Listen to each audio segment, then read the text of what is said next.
Hello, this is Greg Allison with Galactic Greg's coming to you here with a special guest who's return guest, Tim Pickens.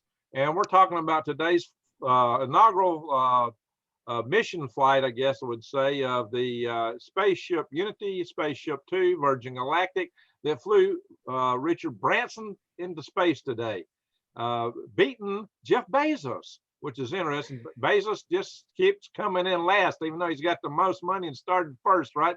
What do you say, Tim? It's exciting, you know. It's unfortunate that we didn't get the real-time video that we all wanted and get to really capture who Richard Branson is in terms of his really outgoing personality. But it was a successful flight, and I'm very excited for those guys. You know, this has been a very long journey. And Greg, you and I have both been on various fronts of this. That's right, Tim. So tell us a little bit about yourself and your involvement with Scaled Composites that developed SpaceShipOne, and you also were involved directly with Virgin Galactic in the SpaceShipTwo venture. And for those of y'all that don't know, Tim and I had a previous adventure. We started out something called the How-To Liftoff Program, and we spun off a company called Heart. And the direct ancestor, the motor that those guys use on that spaceship, is right here. This is the granddaddy, at least, of the SpaceShipTwo motor. This the SpaceShipOne motor was a direct descendant of this. It was like the next in line. This is a hybrid rocket motor fuel grain. We fired it with a Ansari X Prize. This has been fired. In fact, this motor actually has been fired. It produced 1,400 pounds of thrust. I'll show y'all a picture of it shortly. And we'll go through some video of Branson, and Tim can kind of talk to it. I don't think we're the launch. We won't play their video, their audio. We're just going to, you got free exercise of playing other people's video if you're using it for commentary purposes. And that's exactly what we're going to do. We'll skip around about 2 or 3 other videos and go through them, because Tim's got deep inside knowledge of this system, how it works. And, you know, I've got pretty good knowledge of it myself. As Tim mentioned, I've actually been involved in a bid to Scaled Composites on this stuff. And, you know, quite involved in developing the ancestral rocket motor here that I've got beside me. So Tim, tell me what's your involvement. Okay. Well, of course, what you mentioned about our Huntsville hybrid rocket programs, it started in 1994 with a bunch of young engineers trying to hit space on the cheap. We weren't getting paid for it. Hybrid rockets became the thing that we did. Nitrous oxide and lots of different fuels. Everything from asphalt to wax to salami to HTPB to P-band. I mean, we tested everything, and it was a lot of fun. And we did that at my dad's farm, which was only about 30 minutes outside of Huntsville. And those are incredibly memorable times for all of us. And then in 1999, I met Rutan at a EAA deal out at Moontown Airport, and it was Experimental Aircraft Association deal. And Bert said, "Hey, I'm getting bored with airplanes. I want to go to space. Maybe some of you people in the audience can help me figure out what a rocket motor would look like. You know, how would we do it on the cheap?" So I went up to Bert afterwards and I said, "Hey, man, I'm a very passionate guy. I'm really trying to crack the cost nut on propulsion and space access. I've really resonated with your talk." He said, "Great, here's my card. Let's start emailing." And that correspondence started in 1999. And then in 2000, he came back, and then we met. And I took him to a company I was working for, and we were doing liquid rockets. Company called Space America. We had a big 12,000 pound thrust motor, and that was about the size of what Rutan thought he might need. Actually, at the time, he was even looking at 8,000 and 9,000 pound thrust motors. He didn't realize till he did a lot of analysis, and he had someone paying for it, that he needed a bigger motor. So that went great. And then I asked Bert to go out to supper with me, and we went to Tellini's little Italian restaurant, and we started talking about hybrids. I said, "Bert, I'm a hybrid guy in my hobby. My night life, my fantasy projects are all hybrid, meaning, you know, a liquid oxidizer and a solid fuel with no oxidizer." So very controllable. And he was really fascinated by the simplicity of that. So when we were eating supper, I said, hey, man, you know, he was sharing with me how complex it was to put all this plumbing and a liquid rocket into a spaceship. And I proposed, I said, you know, what you could do is make the tank the same diameter and go with a common bulkhead to hold the motor. And he got really excited, and he was sketching up some stuff, and I was too. And he was doing analysis, and he really said, this is a breakthrough moment. This is solving so much of my mass issues and concerns of complexity. So that was an eye-opening moment. So he went away, and I really didn't realize how important of a moment that was. He would go off and get a patent on the common bulkhead. That means a common bulkhead, for you out there that don't know, basically we're talking about the end of one of the oxidizer tank actually having a rocket motor mounted directly to it. Now, we had done this stuff with our club rocket. This was not new. And there were other folks like Corey Klein at EAC. They had done a similar product in the, I don't know, mid to late 90s, and they were selling it. It was the Hyperion rocket. So these, I was really surprised that these were patentable ideas, but he did get a patent. And so that's how I sort of got involved in this, Greg. You know, it was a little later through a lot of emails about how we could design this thing. You know, I'm not getting paid a dime. This is in 2000 to 2001. Finally, I got the call, and Bert says, hey, I've got funding. When can you report to work? I need you to lead this propulsion. And I'm thinking, man, Bert, surely you can find someone better than Tim Pickens. Come on, you know, there's a lot of smart guys in Huntsville. And he's, you know, and I pointed him to a couple of you guys, you know, and Greg, you talked to him, and so did Steve Mistakis, but it wasn't meant to be at the time. And I felt like, boy, if I don't do this, I don't know who will. His biggest concern was if we hired the traditional folks to build us a rocket motor, it would cost more than the entire program, which was funded to the tune of about 25 million. That included a spaceship, airplane, test stands, simulators, everything. He said, Tim, we don't need PhDs. We don't need folks who are big government. We got to do it on the cheap. We need some MacGyver type. So that is when I went to work out there. That was the premise. So that's how it all got started, Greg. And I moved out there. The first month I lived in a dirty old nasty hotel. And in fact, I had a sign up there that said, we have color TV. Think about that. It was called the White's Motel. And I didn't have a car. Bert loaned me his wife's spare car. I drove around in a Toyota MR2, I think it was. And the day I brought it back a month later, I bought an old junker. You know, my family stayed in Huntsville. So I bought an old junker. And Bert met me out on the road in his electric EV1. And he wanted to race me in his wife's car. And I think I smoked the clutch on that thing. And he, of course, he walked off and left me. And we went back to his pyramid house. But it was great. You know, those guys cook supper for me sometimes. And he's very good to work for.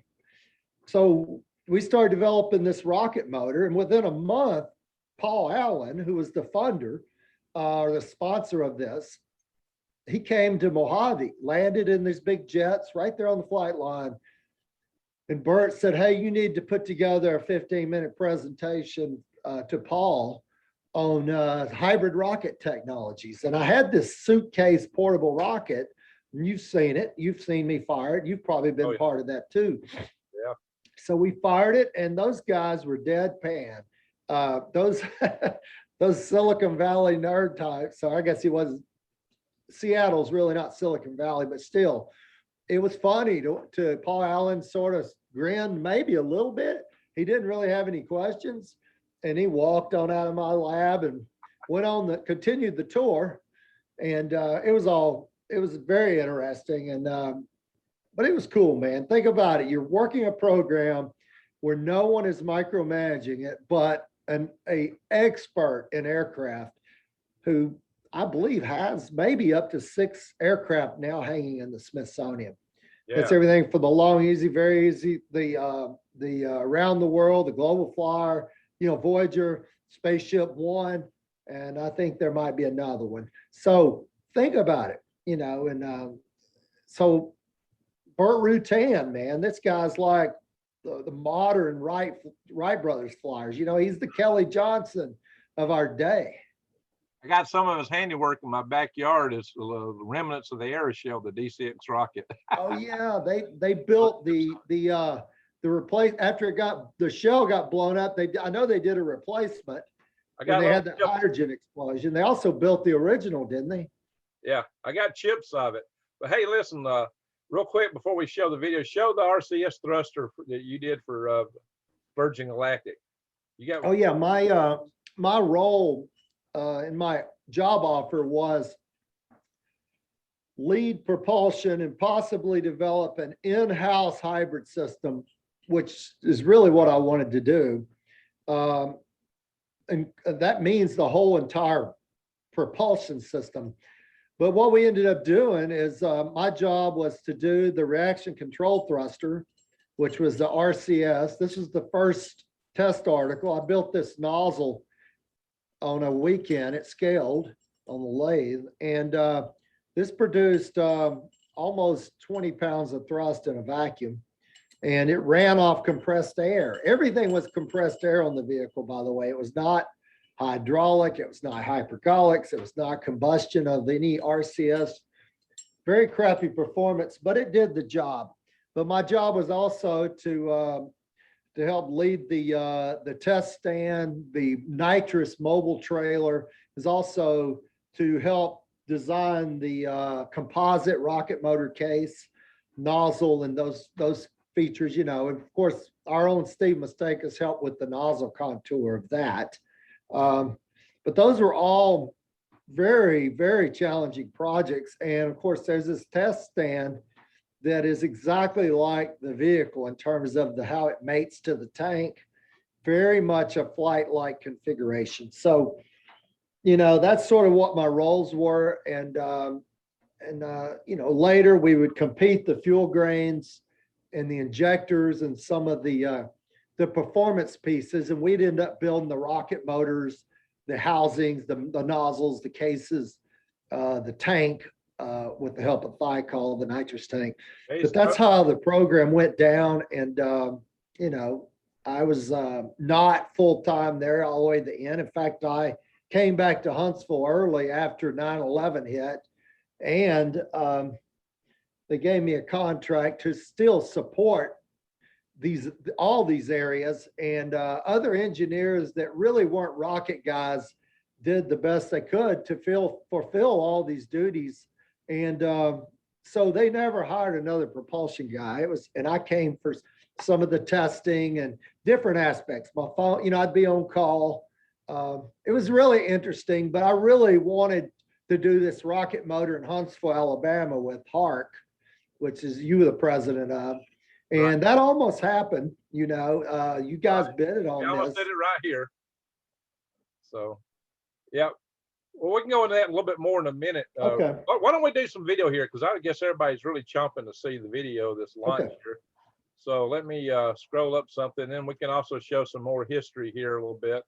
We'll go first to the Virgin Galactic video. I'm going to mute the sound, play it through it, and you can talk to it. So we'll do a share. Go right here. Bing, bing. Hang on, guys.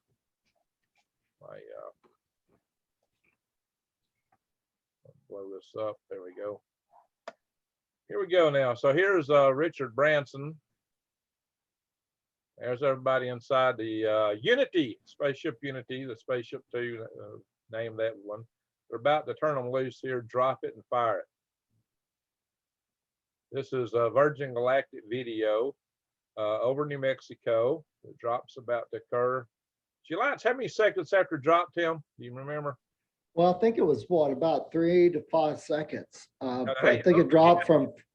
They metallized a lot of this stuff. It's not all true composites anymore. So what's the story with I suppose it's for better heating characteristics. Well, they decided to, after the Scaled accident, they decided it was not really mature enough to go with an all composite nitrous tank. It needed a metallic liner on it at the very least. So they did go to a compatible material, and that ended up being a metal liner tank. They also decided fuselages at the back is also metallized now.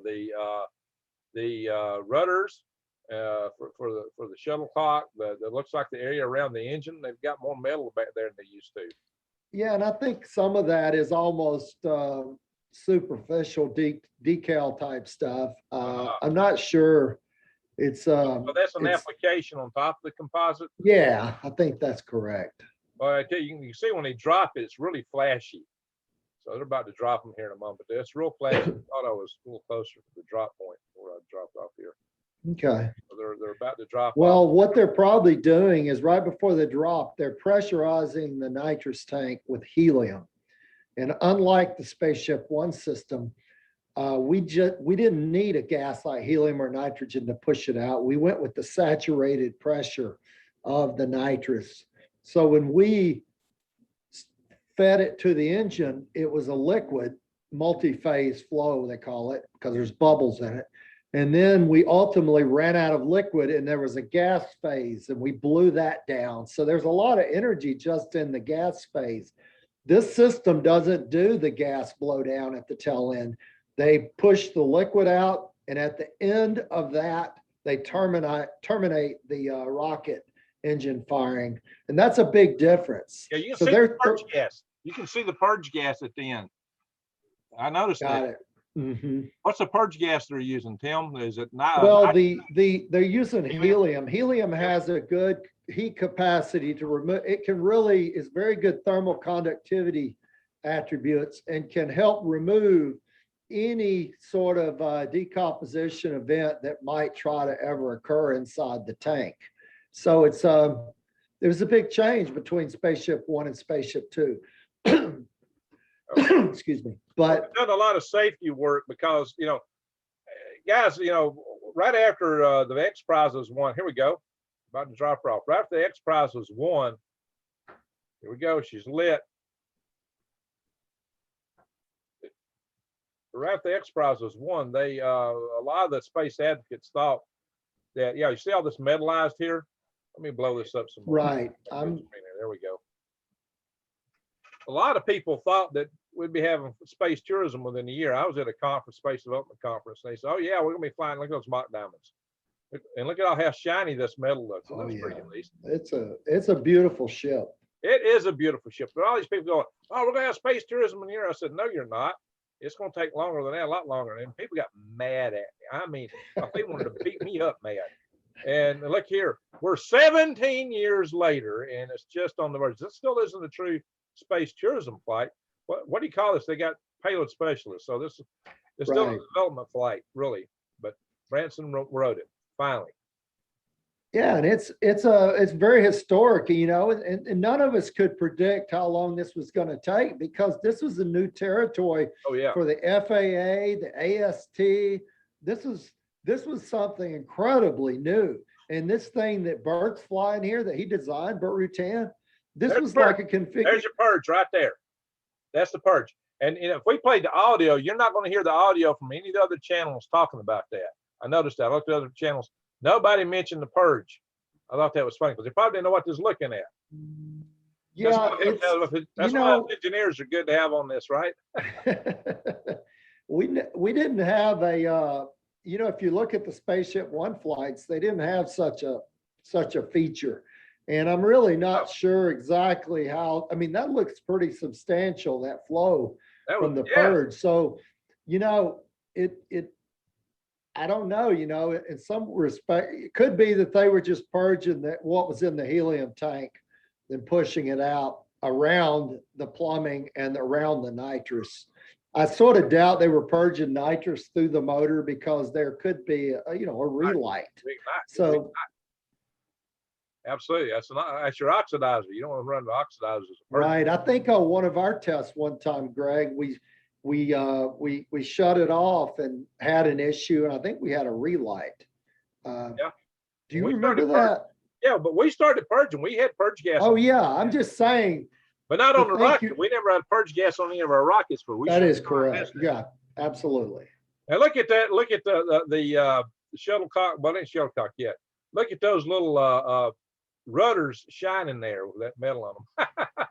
Yeah, and I really wonder if that's just some very thin stainless steel bonded on, you know, to kind of help protect the composite a little bit. I doubt that it's structural. That's, you know, Branson likes things shiny and it looks cool. And you know, when the heat blows, marketing is part of it, you know. It's right, part of it. right, it is, man. Marketing is huge. That's why him not having good video and audio real time today really was horrible. I imagine Branson, in retrospect, floating around. Oh yeah, yeah, that's cool, man.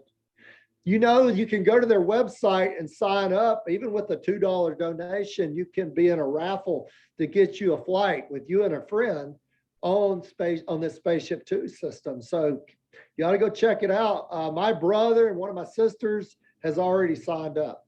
Okay. I got to do it. Well, hey, maybe you and I should raffle in together there. What do you think? That would be a story. If you and I were flying together on it, we could really ham it up, couldn't we?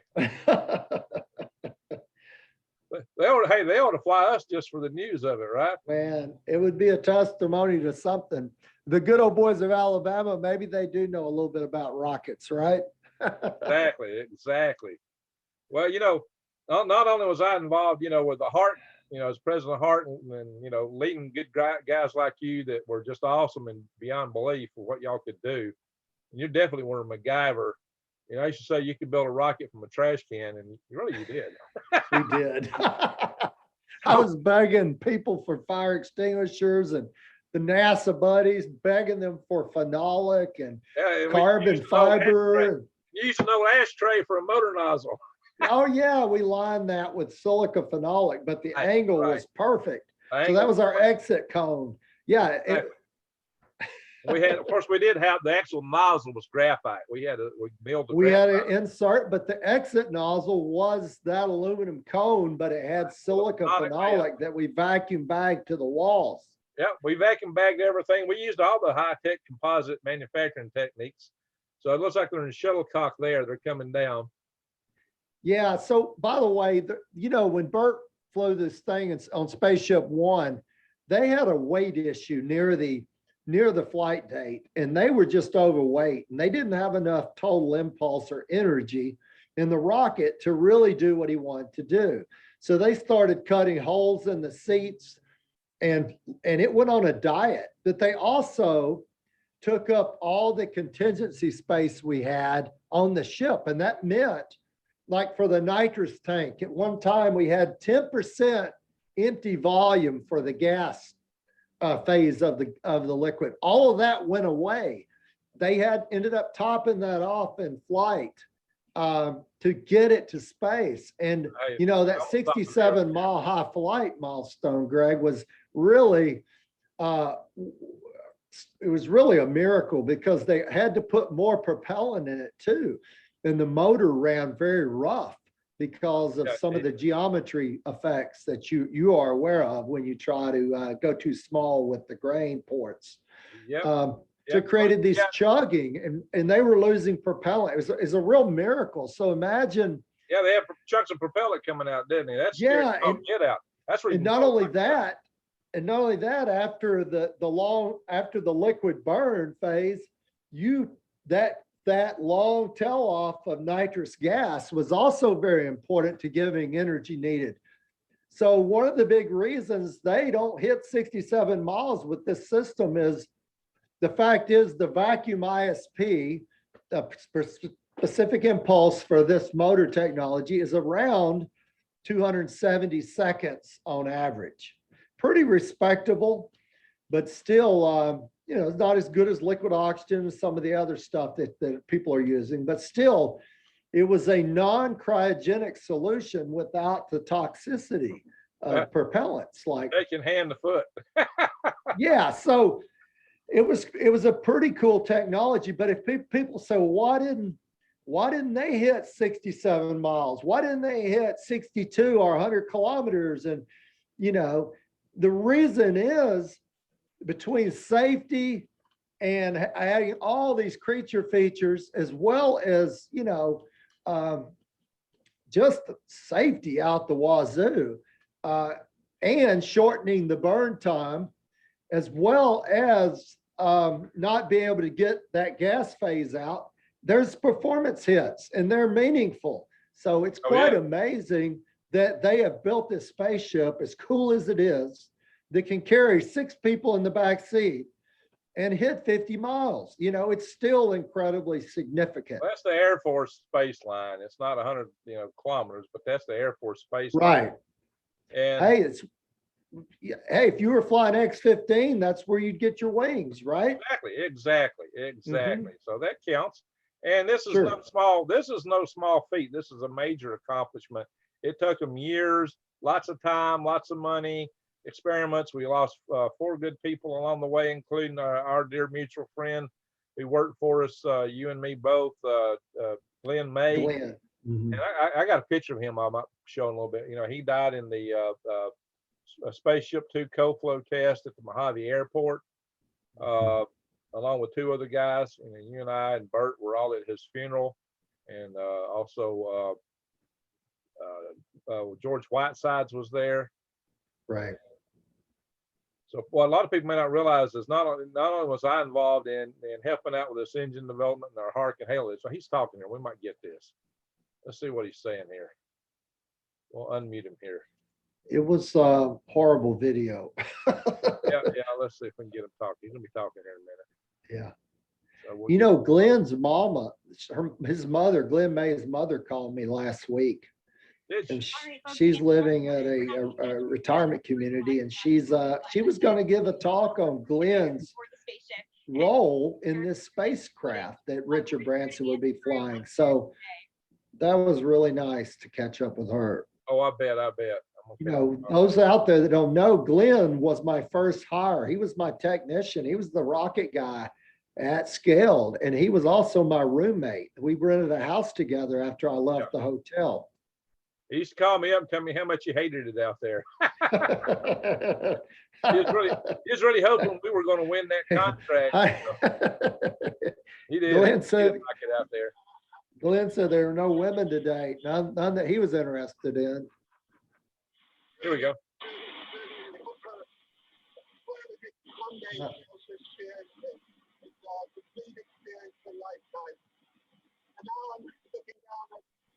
Beautiful spaceport.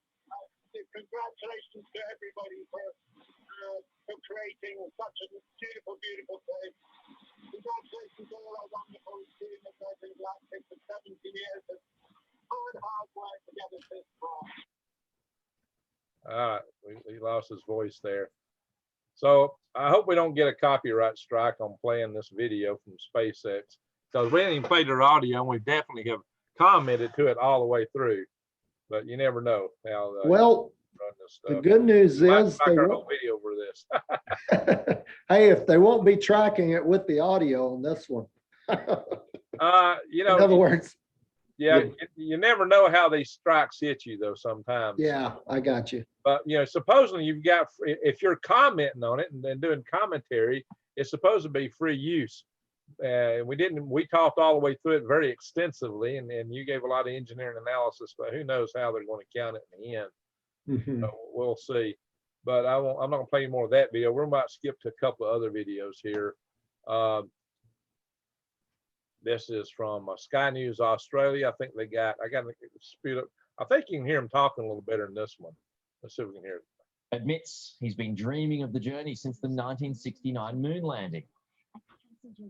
So yeah, here we go. Nate's gonna talk. Let's see if we can hear me better now. It's a complete experience for a lifetime. And now I'm looking down at a beautiful spaceport.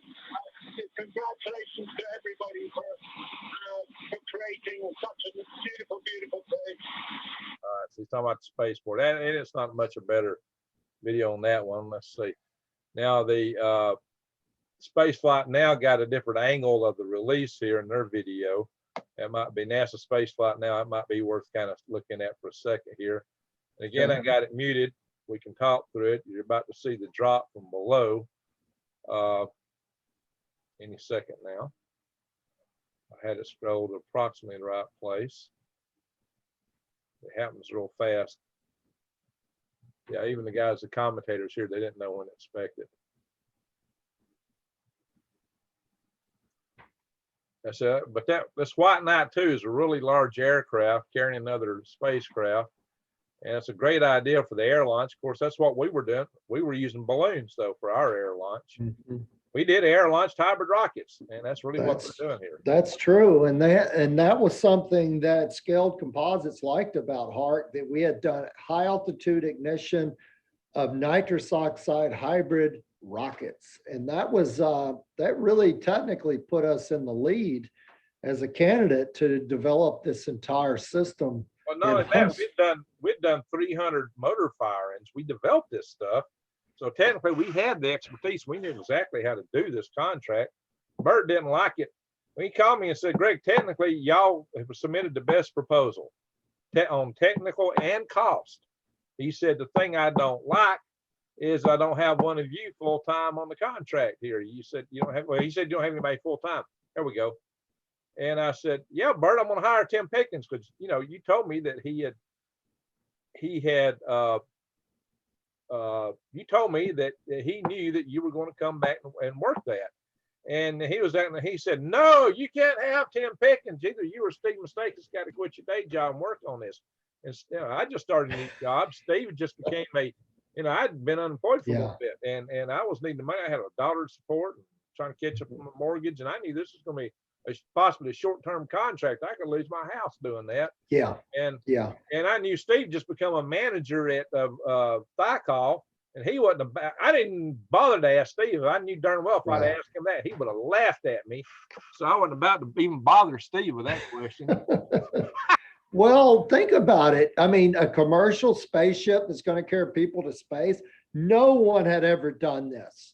To think we're going to go out and be successful at this, I mean, you're crazy. Well, the contract was short term at that. It was only, so many weeks involved in it, and the possibility of the follow-on contract.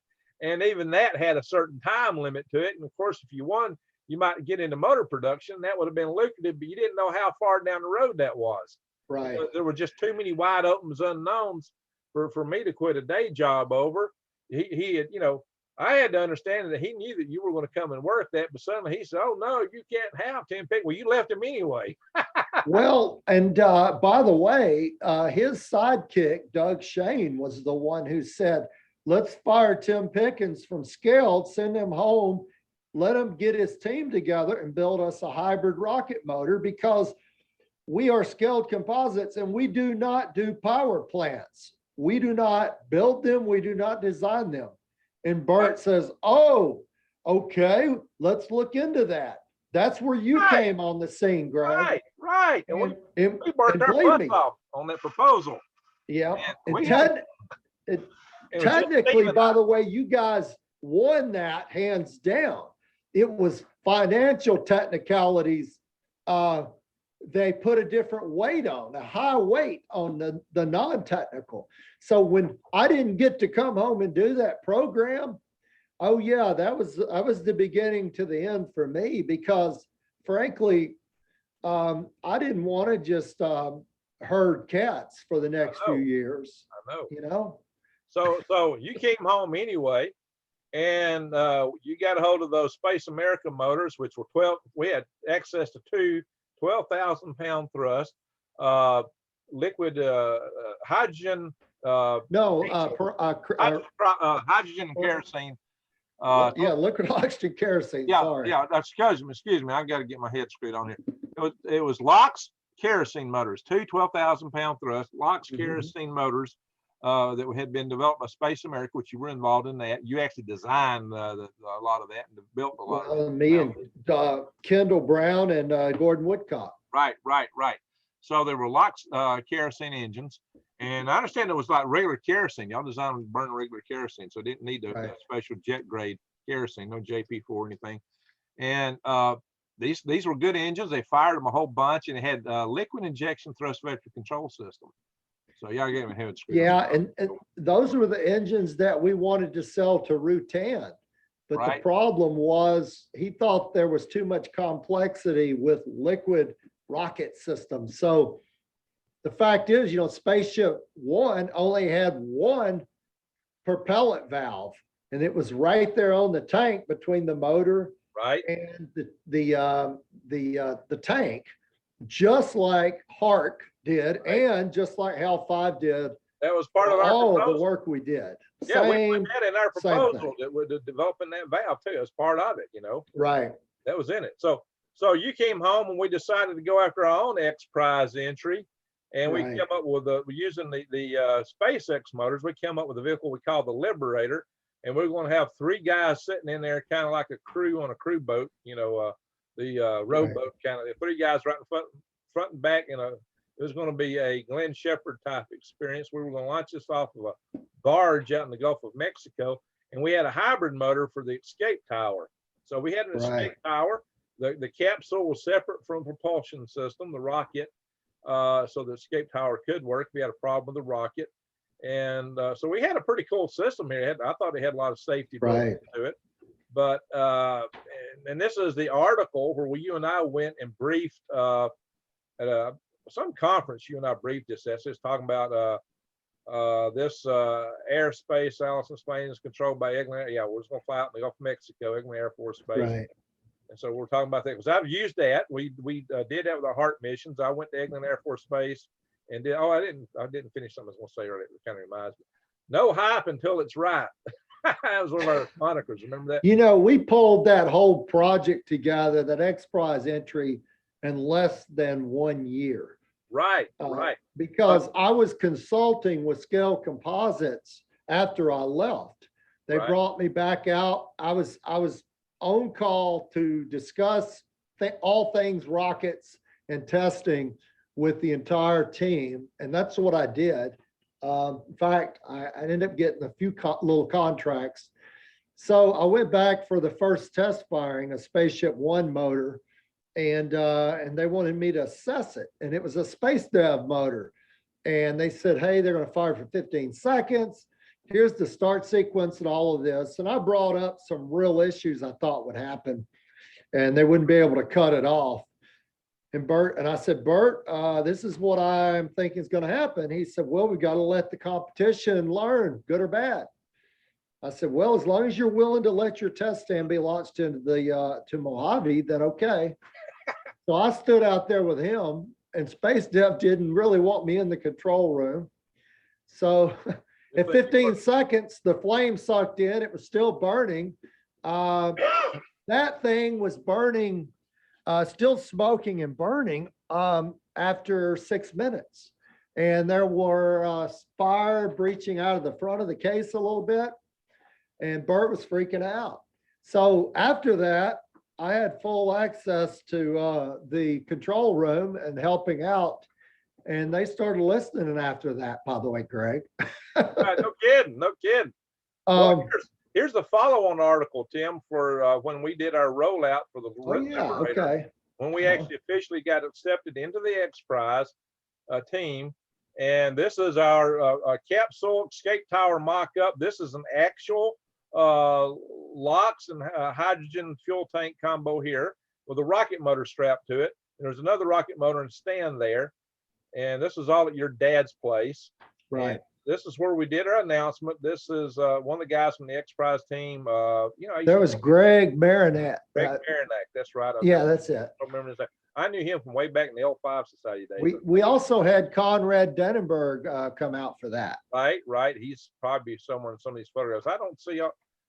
Jeff Faust wrote this article for his Space Review magazine. Everybody article here for his website. Yeah. But he's got a whole bunch of pictures out here somewhere on this website. I'm not seeing them here. Well, this is you pointing at it, and I'm standing right there.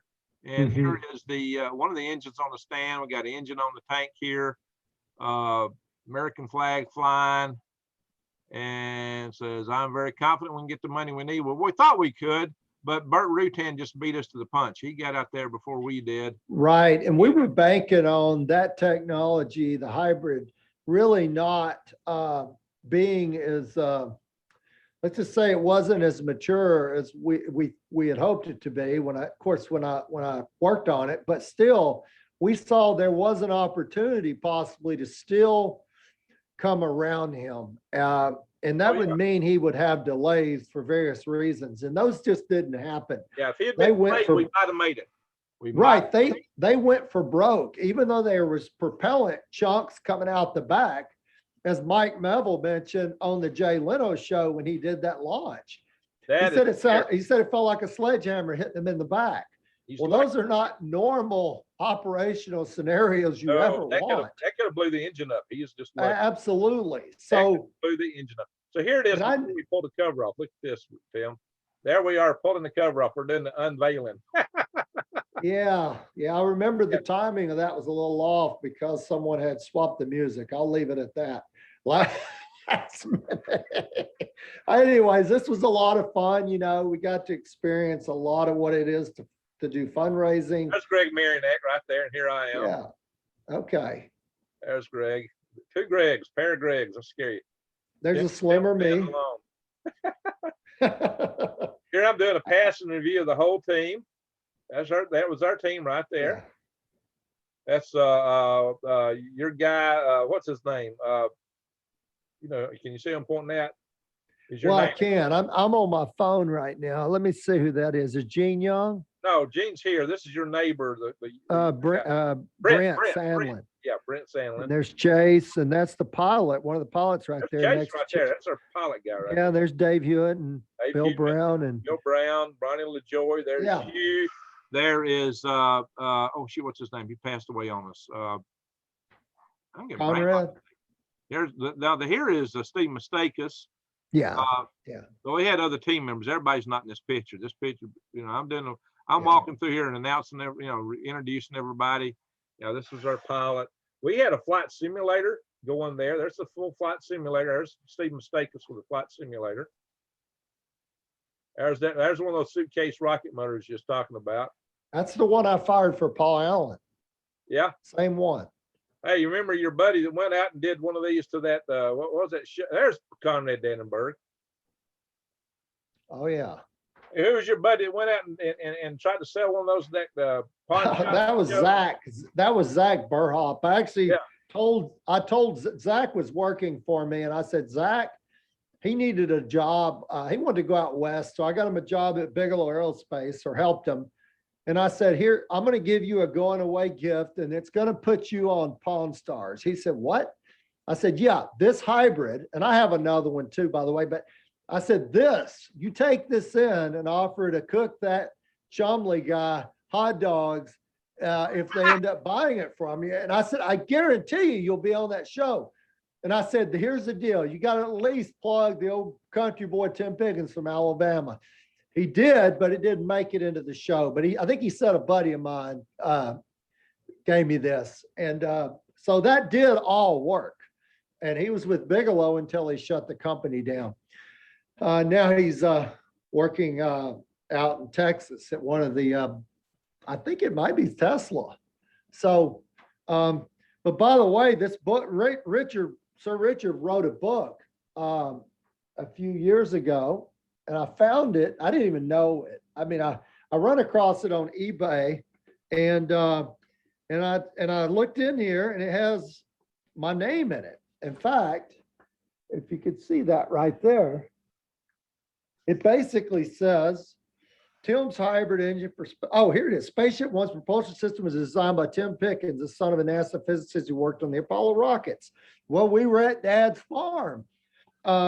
Tim's former education is not to write home about, but his garage was crammed with NASA engine parts, and he knew better than most what plugged into what. Tim's lifelong devotion to laughing gas and blah, blah, blah, blah. But you ought to check it out. It went on to say Tim's hybrid engine for SpaceShipOne combines the best elements of the two species of rocket engines first developed by Robert Goddard in the beginning of the 20th century. But anyway, there's a little bit of a recognition here, and that's pretty cool. I didn't know it. Nobody coordinated this story with me. And it was covered in other books, so it's a good write-up on this book of my contributions. And some of you guys are mentioned, and this one too. This book was another one. All right. And there's a few places in here.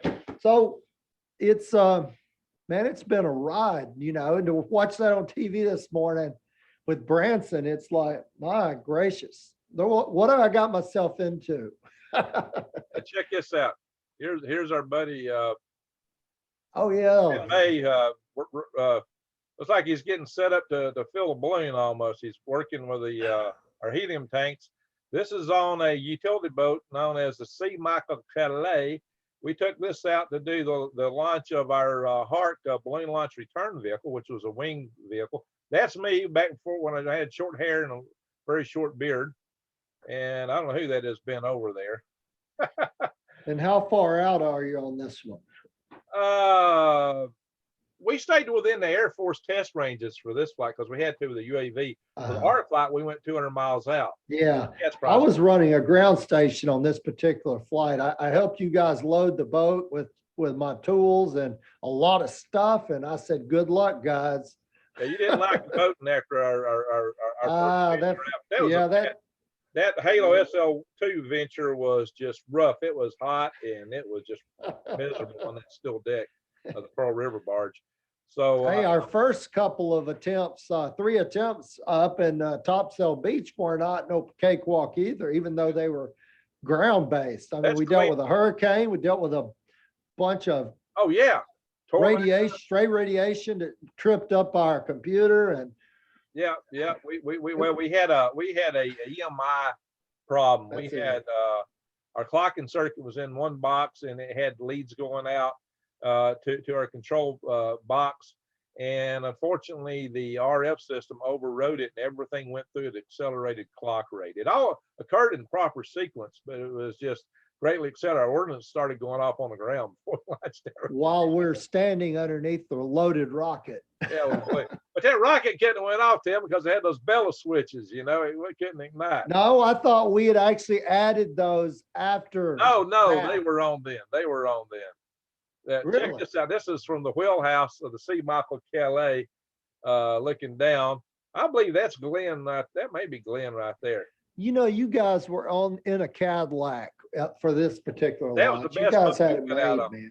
That was the best boat we went out on. That was a beautiful boat. And we also launched a Martian aerobot experiment, or tried to, for Victor Kostanovich of JPL.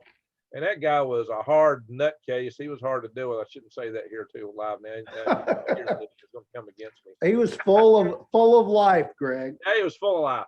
Well, you know, I like doing the job for him. It was a fun job. Definitely was a fun job. I've tried to launch from him since, but he didn't like Louisiana at all. He didn't like. He was a JPL guy, wasn't he? Yeah, he's a JPL guy.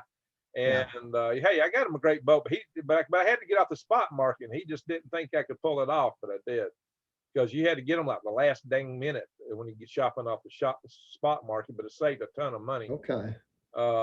Hey, what's cool is at nighttime, the wake of these boats, you'd see all the fluorescence from all the sea life in the wake at nighttime. Oh, cool. It was awesome trip on nighttime. This was our third outing in a boat. No, our second. We went out in the NASA Pearl River barge. We went out in this, and then we went to the Mr. Offshore, which wasn't quite as nice as this one, but it was definitely more affordable a little bit. But anyway, so there's some good pictures. I'll show some charts here in a second. Yeah, what I started to say earlier was that we did I had one other major contribution to this, and that was that maybe I did say this. Prior to this, all the launches were expected to go through the side of the FAA that does aircraft. And aircraft, I think I did say this, the aircraft launches, aircraft operations to the FAA require just, untold hours of flight tests, and it's like, hundreds of thousands of hours, and you can never achieve with rockets what it takes to certify a commercial airplane, because it would just it would cost trillions of dollars, probably have to do so many rocket flights. It would be no small private company could ever climb that ladder. Yeah. And we pushed to get this on the AST side of the FAA, and we pulled it off. It was a legislative initiative to do that. We went through Congress educating them to this effect, and it worked. There's several things we pitched to Congress. We had great success. You know, congressmen were always kind of surprised to see groups of people come there that didn't have a vested interest in what they were pushing for necessarily one. Because What was that lady's name that you dealt with? The name, was it Pat or who was the AST lady? I forget. are you thinking about the lady in New Mexico that ran the conference? Yeah, that was Was it Heinz? yeah, that's right. That's what you're thinking about. Well, speaking of New Mexico, I got to ask you, what did you think about the launch today of Richard Branson? Oh, yeah, I think it was just absolutely awesome. It was awesome. I am impressed. I'm glad he did it. Like I said, I feel like a proud, happy grandpa of, of this system. Yeah. Oh, and I'm sure you do too. You know, we're not, you and I are not in a line to make anything out of it anymore. You know, you did better of making money out of it than I did later down the line. But, you know, you know, because I didn't get that contract. Well, I put more fishing poles in the water. So even we were doing the X Prize, I'm sort of launching my company, Orion. I'm really just trying to figure out how to make money in space. And, you know, it's been a nauseating journey, but it worked out. Well, for most people, figured it out. you know, there's that old adage, how do you make a small fortune in aerospace? You start with a really big one. Yeah, and even if it's not a big one, it's got to be pretty good. Pretty good. Yeah. Well, we've seen a lot of good friends with a lot of good efforts and a lot of good technology and concepts, you know, be it our buddy Dan Along. What was that company he was with in Greece? X-Core. X-Core, yeah. And then there was Rotary Rocket before Rotary that. Rocket, yeah, and Dan was in that too. X-Core, Yeah. Rotary Rocket. A lot of we've seen a whole ton of ventures come and go. But the real success factor seems to be that if you want a successful space company, you need to have a billionaire, not come in and finance it later, but the billionaire's got to be on from the day one. And what else, Greg? You've got to have a successful pioneer who knows how to get stuff done. Well, and if you're going to do it on the cheap, you've got to have a Rutan type personality. Elon Musk is that kind of guy. Yeah, he is both a billionaire and that kind of guy. Right, because money by itself can definitely not solve all problems. Oh yeah, look at Bezos is the richest man in the world, and he's coming last on everything. But he's probably overfunded stuff. The guys never had to learn, you know, the survival. They knew they were going to be funded where they pull something off or not. They didn't have to worry day to day where they're going to survive. So they don't have the motivation to kick in the seat. That's why private enterprise works, is because if you're not performing, you go hungry. And that's something those guys need to know over in Blue Origin. I think that's their problem. They're too well fed. Well, they are having to eat a little bit of humble pie. You know, they didn't get the lander follow-on work, and they protested that. I don't think it'll go anywhere, but still, it's pretty obvious that you know, they're not to a point where they're putting anything into orbit yet. They haven't even tested that vehicle yet, that orbital vehicle. Was it the what's it called? I forget. The New Glenn. Yeah, the new, okay. So the point is they're quite a little ways away from a revenue stream with those systems. So it probably really does hurt to see Richard Branson step into space. Really kind of interesting. So here's the fire of the motor I got beside me here. This is the day we fired this. We fired this one at a grass airstrip just about a half mile from my house. Let's see, let's fit this to window, make it larger. Hang on a minute. There we go. And I think the next page shows the data graph on on it right there. That was the data we picked up off of it. Of course, this was the pieces of it back before we finished assembly. We didn't have the oxidizer tank, the nitrous tank, carbon fiber wound. At that point, we didn't have the end domes on it. And Greg, we built this whole entire rocket, less electronics, out in my shop.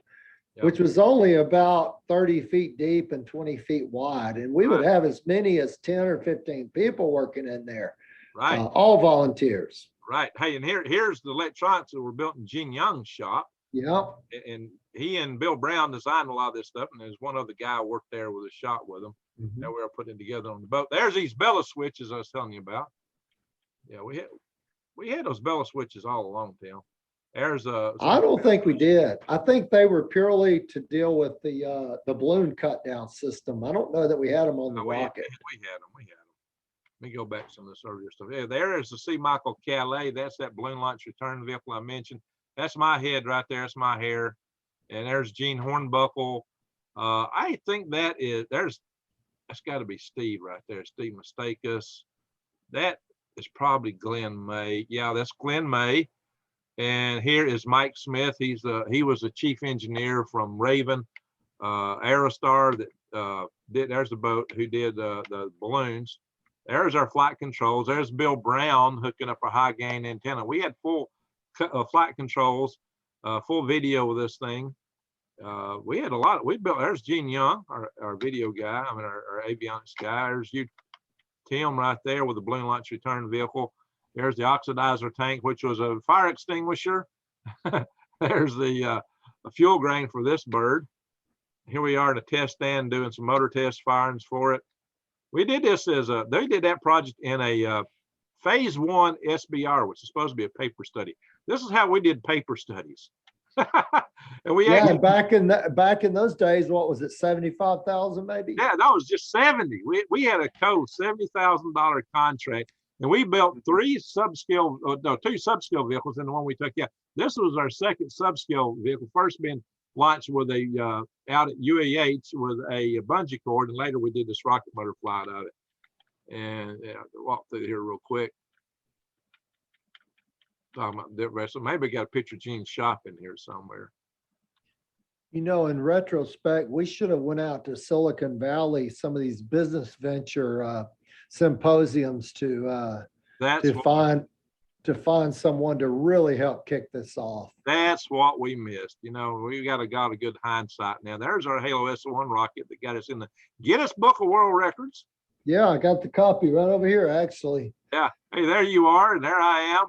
And there's Steve hogging the whole picture and hiding Gene Hornbuckle. No, not Hornbuckle. This is Gene Hornbuckle. That's Gene. Help me out. I'm getting brain lock again. Gene.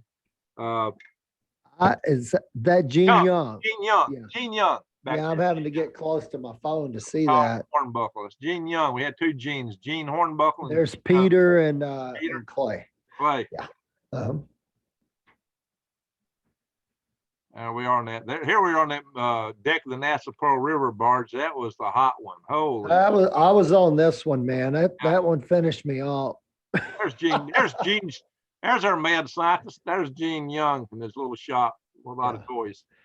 This is a retired NASA guys, everybody, that actually could get crap done. He was a doer if there ever was one.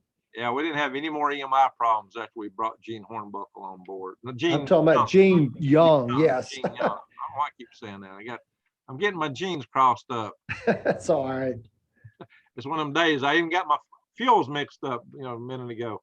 I don't know what Hey, I was with you, We didn't man. have any hydrogen on this thing. What was wrong with me? I'm just On anything we did. Oh, we never had hydrogen. Here I'm talking hydrogen. What's wrong with me today? It's because I'm got, I guess, too much SLS on my brain, I guess. So what do you think, how long you think it'll be before Virgin could be operational? Have you heard anything on that in terms of a certified system that's approved by the FAA? I don't know. It'd be probably several more months. This flight will help, though. It'll definitely help in that regard. Well, this is what, flight number 3 to space? Is that right? Or 4? I think they got more than that. So. You sure? Yeah, maybe it's 3 or 4. I think it's flight 4, actually. I think it's flight 4. Okay. But anyway, well, Tim, this has been an adventure. We've both been a part of this. That's why it's good to share this with you here to come on. I thought it would be great to get you on here about this today. We've had quite an adventure. I love your shop there. You might, hey, we'll show everybody real quick with just a view of what you got in the shop. Okay. Yeah, this is my sort of my rocket motor collection and things like the Bigelow Aerospace. One of the modules my company got to design the propulsion system, and that's the company Orion I sold to Dynetics. This is where Greg was talking about the Guinness Book of World Records. So basically, this is my library and some of my rocket motors and pulse jets like the Germans use. These are destined to be on a stretch rocket bike. This one's going to be on a Harley frame, big pulse jet. You know, this is Tim's lake house shop. Now, this right. Shop, by the way. This is where I hang out, man. This is where I chill. Like this guy, he's chilling. And, no, it's all good, man. This is it. Everyone needs a place to get away, and you know. Oh, here's something interesting pertaining to nitrous oxide. This was a valve that blew up with gaseous nitrous, and you could see the destruction. This was a 6,000 PSI valve. Wow. That had an issue. But the point is, you know, people don't realize it, but nitrous, if you don't treat it right, it can be a really bad date. What about your AIM missile? Show them your AIM missile. Oh, the AIM here. Yeah, this one is it says Air Force. This is they call it an AIM 4D. And that's pretty cool. And up here, these are bull pups. And out here over the lake, by the way, is I actually have a couple of cool bull pup missiles pointing out over the lake. Check it out. Hey, what's that jar you got there? You got a big glass jar. Is that a vacuum chamber or? Oh, these are interesting lights. This one here is a big Van der Graaf generator. You don't see my high voltage lab, which is on the other side of this shop. In fact, I'll show you a piece of space history. Well, I hadn't been to space, but we're going to be in my meat center shop right now. You can look up high and you can see a lunar lander above my car. See that? That was part of the Dynetics Rocket City Space Pioneers. This was a development unit we did, the local school system. Who doesn't have a lunar lander in their car or a D6 rocket in a locked barn? Hey, who has an alien in their garage?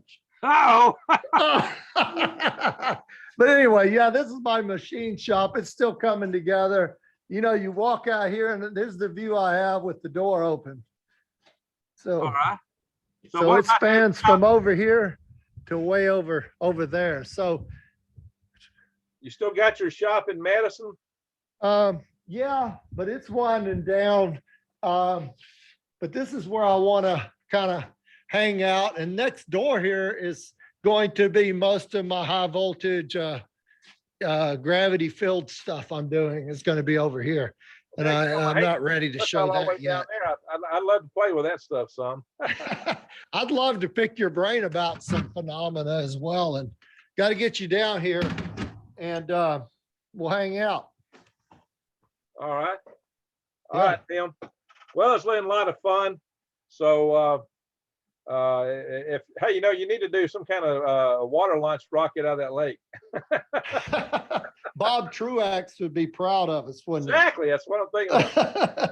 What was that called? Was it Sea Lark? I forget what they call it. Sea Dragon. Sea Dragon. Yeah, that was interesting. I think there's a guy doing something similar at a smaller scale. I see him online, but he's out there right now doing diving, trying to figure out how they're going to stabilize the booster in the water. Man, what's his name? He was one of the X Prize guys too. But anyway, I don't remember his name, but I see him on Facebook. Well, listen, man, thank you for inviting me to be part of this today. All right. Well, hey, for anybody watching this, if you got this far, leave in a comment and say, hey, I want to see Tim launch a rocket from the lake. I'll do it. Don't tempt me. We get her done. Well, one of the funny things we did, we actually did a submarine launched Raccoon, the world's only submarine launched Raccoon. You remember that? Submarine. No, I don't remember it. Yeah, I think it was. Oh, you wasn't on board the boat, probably. That's why. Yeah, one of our missions coming back. You know, I don't remember if it was the Cat's Prize or the SL2. I think it might have been the Cat's Prize rocket. Steve, we got a party balloon and we hung a little rocket with a D motor underneath it. And we released it, and so it floated away from the boat, and then it started to sink, and the rocket actually went underwater, lit, and launched. Yeah, you were. Hey. So we had a submarine launched Raccoon. World's only. Yeah, but you know, Greg, had I been there on that launch with you guys, I would have been in the bathroom puking or something. So I probably would have missed it. So I'd rather hear you tell me about it. Me and the rough waters don't get along. No, I never had a problem out there, and I'm glad I didn't. But what about the gale force winds on the NASA mission? Oh yeah, for those that don't know, we were on this NASA Pearl River barge. It had, let's try and pull that chart of that thing back up. It had a deck that was see, how long was that deck, Tim? That deck was 200 foot long and 70 foot wide. I'm gonna try to scroll to a chart of it. And it had no propulsion, and we barge being pulled by a tug. By a barge that was what, maybe a tug that was 500 feet away. Yeah, the tug, and it had a cable, long cable. It was way out in front of us. We had no propulsion. So we were being pulled out in the ocean with this thing, and we had a squall line. We had a little wheelhouse in the front, and I said, we got hit by a squall line. We had a little building we set up on the back of this for doing our work, and holy smoke, the waves crashed over the bow of that boat, hit the stern on the back end of it, and smashed our little building we'd set up, all the pieces, and was about to wash everything off to the back end of the boat. So a bunch of guys went out there and we were grabbing everything and trying to put it back together to keep the stuff from washing away. We barely salvaged all that stuff. I'm trying to. Well, and you remember we went out there and the captain said, stay inside. And heck, I wasn't going to let my tools go overboard. Exactly. But Greg, that we were flopping around back there on that tow like we were nothing, swinging us back and forth, the wind blowing. You couldn't see the tug. You couldn't see anything. No, it was awful. You can get idea from this picture, but this deck is 70 foot wide and 200 foot long. And the place we had set up was down here at the end, and that's what was getting bashed. So the waves were going from the front of the boat all the way back here and hitting on the deck back here. It would beat all I ever saw. I mean, I was out there seeing those things getting splashed over, and I was going, holy smoke. That was one you know, and it came up just in a heartbeat. I know, but that blew my mind when we see those waves smashing like that. Yeah, this is the backside, and this is where they were hitting back here. We came a risk of losing a launch gantry and everything we had back there. Anyways, yeah. This is one we ran from our lives from. This rocket, if anybody wants to see this rocket, you can see this rocket today. You can go straight to El Brewery in Huntsville, Alabama, off Governor's Drive, and what is it called? It's called Campus 201 now. It's hanging from the ceiling in the main dining area. When you walk in, turn to the left and look in the ceiling. There's another rocket hanging on the right side. This is hanging on. When you walk in the door, turn to the left and look at the ceiling. This rocket's hanging there today. And it's hanging there because it fell off the balloon hook and crashed to the deck. Well, what happened was the stinking well, we had an antenna hanging down, and we didn't know all this cross stuff was going to get added later because these guys were worried about stability climbing up in here, and the antenna hung up on either that cross member or one of the wires, and the balloon was pulling it, and that was holding it back. And so we had a bow and arrow, and this was the arrow, and it was aimed right at us. So when this thing went up, you know, I was reaching for the camera and I saw that, and I go, oh, this thing is coming right at us. And we were mid deck. I was right in the middle of the deck. I think I was, you know, now we had one guy back here taking photographs. He was on the backside. He wasn't in the line of fire. I was probably the closest person. The first thing my military training kicked in. The first thing I said was, hit the deck. Yeah, and then it dawned on me, no, this thing isn't just going to shrapnel explode. The biggest thing is, the biggest risk was it hitting us, and then the pressure, explosion.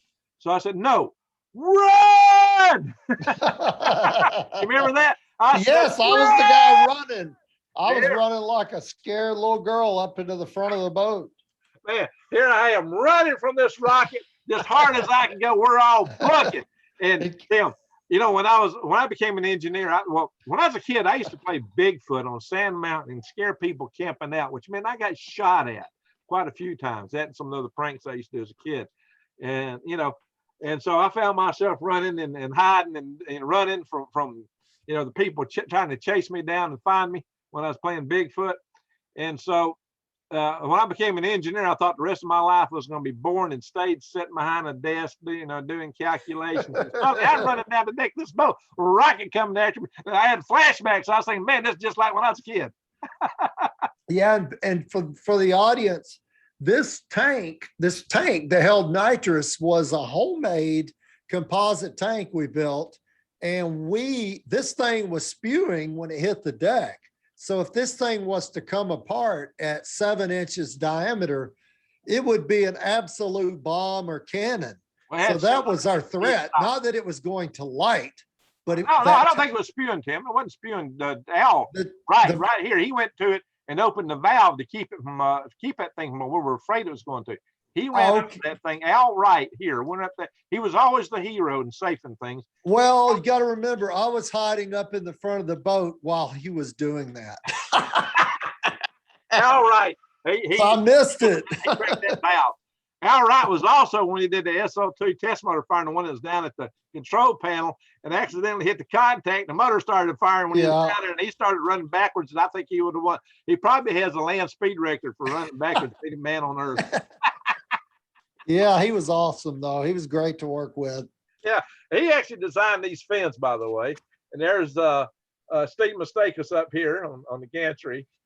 Great guys to work with, all of y'all. They're awesome people doing this. It was a great privilege of mine to be in charge of such an incredible team like you guys. And Gene Young, Gene Hornbuckle was our remote pilot for the UAV. Blurb, Plane Launch Return Vehicle, which was actually Gene Young's idea. That one was. So cool. That's that Martian Aerobot right there. Only problem with that was it was a problem with the Raven. See, this thing was supposed to go up and release another balloon to simulate flying around in the atmosphere of Mars. And the problem is the launch balloon had a problem from the manufacturer, Aerostar Raven. The top knot spool up in there wasn't tied in right. That thing released, and this whole thing came down on the deck of the boat. And Chase Wendler had been sending just right under. And Chase was in high school. We had him out to sea with this thing. And he's now your brother-in-law or? Yeah, he was. He married my niece. If it hadn't been from having the designer of that balloon from Raven on board, he wouldn't have probably believed that the balloon was flawed. Right. Because it was just a design flaw, but he actually helped launch that balloon and then it ruptured. So he knew that it wasn't user error. So our good buddy, Victor Kurzanovich, so I'll give him a little plug now, got a free balloon and a reflight out of that. So I'll give him a hat. Victor was a smart man. Sorry if I misaligned him a little bit. He was a smart guy. I believe that. He was just real hard nosed. He was a Russian guy. He was just real hard. He didn't like this place here, the launch place we went out on. He did not like Southern Louisiana. We saved a lot of money in mobilization going out of there. All right. Well, Tim, let me stop that share. So Tim, yeah, let's call it a day and say it was a good day, and thanks for reaching out. Well, Tim, I guess we probably went a little bit long here, but it's always fun with you. We need to do more videos, and we need to see if we can cut them about 30 minutes each or something. I don't know if you and I can accomplish that or not. I don't think so, but we'll give it a go. All right, now I thank everybody who's managed to watch it this far. So, hey, we got to do a new one here. Say that was crazy on the deck of the boat. How about that for a final story? Yep, it's a good one. Crazy on the back of the boat. If I see you say that in the comment, I know you really watched it then. All right, everyone. Thank y'all for watching this, and hope everybody has an awesome, awesome weekend. History's been made today, And hopefully this will lead to great things in the future. I just hope they have many safe, successful flights. Just watch out for the far end of the bathtub curve with this. Take care, I guys. know what I'm talking about. All right, take care, Tim. Thank you.